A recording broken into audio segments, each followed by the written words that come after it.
ओम शांति। 10/10/1997 का व्यक्ति संदेश है। टाइटल है शांतिवन उड़ती कला का एयरपोर्ट। आज बाप दादा के पास पहुंचते ही बाप दादा बहुत रमणीक रूप से मुस्कुरा रहे थे और बहुत मीठी दृष्टि से समीप बुला रहे थे। बाबा के मुस्कान से ऐसे लग रहा था जैसे पहले से ही कोई बात को जानते हुए मुस्कुरा रहे हो। मैं भी मुस्कुराती रही।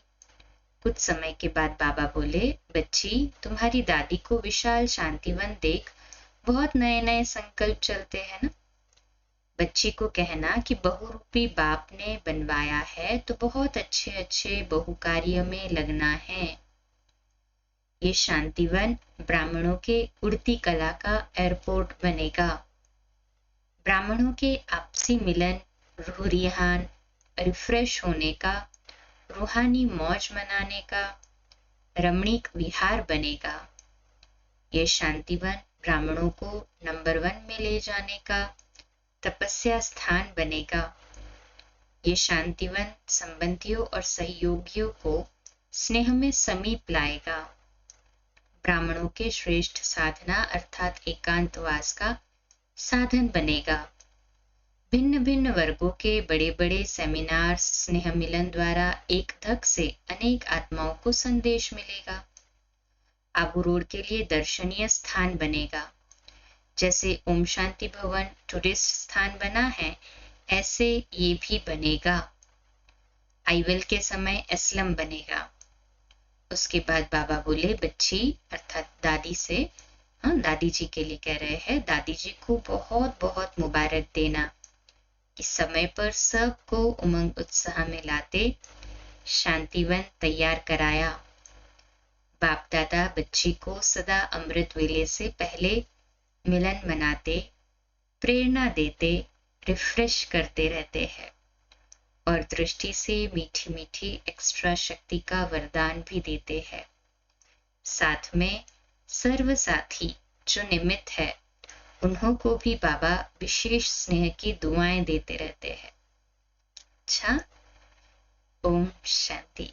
सभी मन से पहुंच गए शांतिवन में। सभी को होते हैं शांतिवन की सारी स्मृतियां इमर्ज। जब 1997 का संदेश है ना, उस समय तो हमारी दादियां खुद यथार्थ में इतनी प्यार भरी पालना सभी को देती थी। त्रिमूर्ति दादियां, दादी प्रकाशमणि जी, जानकी दादी, गुलजार दादी, कितना सभी को स्नेह से प्यार से सींचती थी।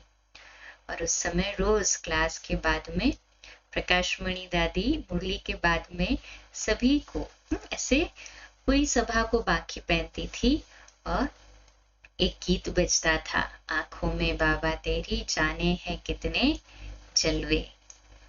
वो सुंदर दृश्य इमर्ज करें और याद करें वो शांतिवन का जो हॉल, हमारा डायमंड हॉल, जैसे सभा सारी चहक उठती थी, महक उठती थी।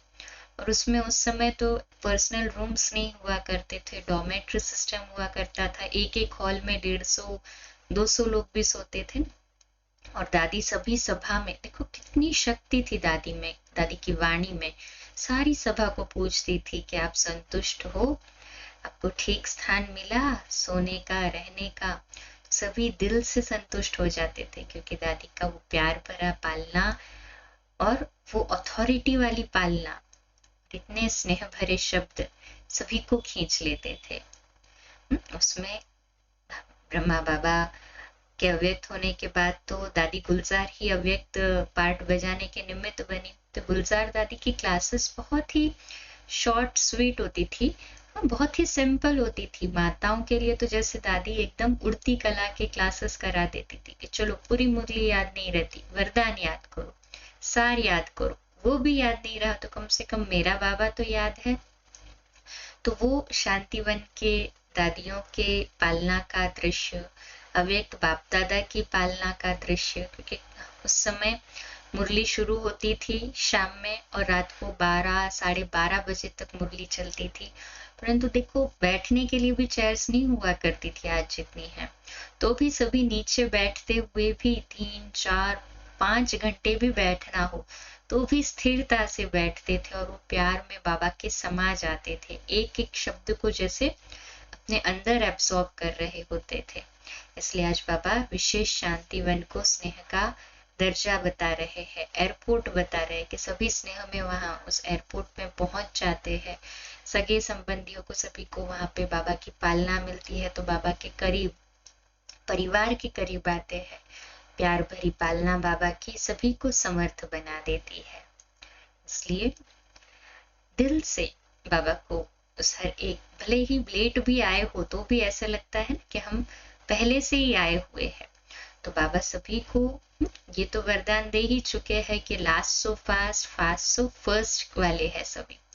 बस अपने पुरुषार्थ को बढ़ाना है, अपने को आत्मिक स्वरूप में पक्का निश्चय करना है, दूसरों को भी उसी आत्मिक स्वरूप में देखना है, सब के लिए बेहद में शुभ भावना रखनी है, फरिश्ता रहना है और फरिश्ते रूप में सबको देखना है, उड़ना है और उड़ाना है।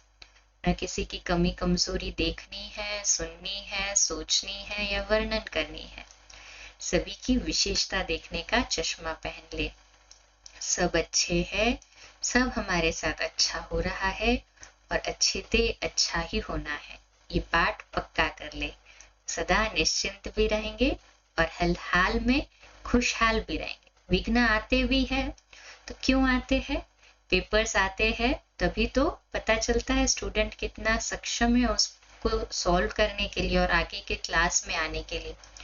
पेपर्स आते हैं तो भी मन को स्थिर रखे, विचलित न हो, डिस्टर्ब न हो, खुश रहे, खुशियां बांटे। अच्छा, कल सुबह अमृत वेला 3:30 से 4:30, प्रातः मुरली क्लास 4:45 बजे और अव्यक्तवाणी पे रात्रि क्लास 8:45 बजे। अच्छा, ओम शांति।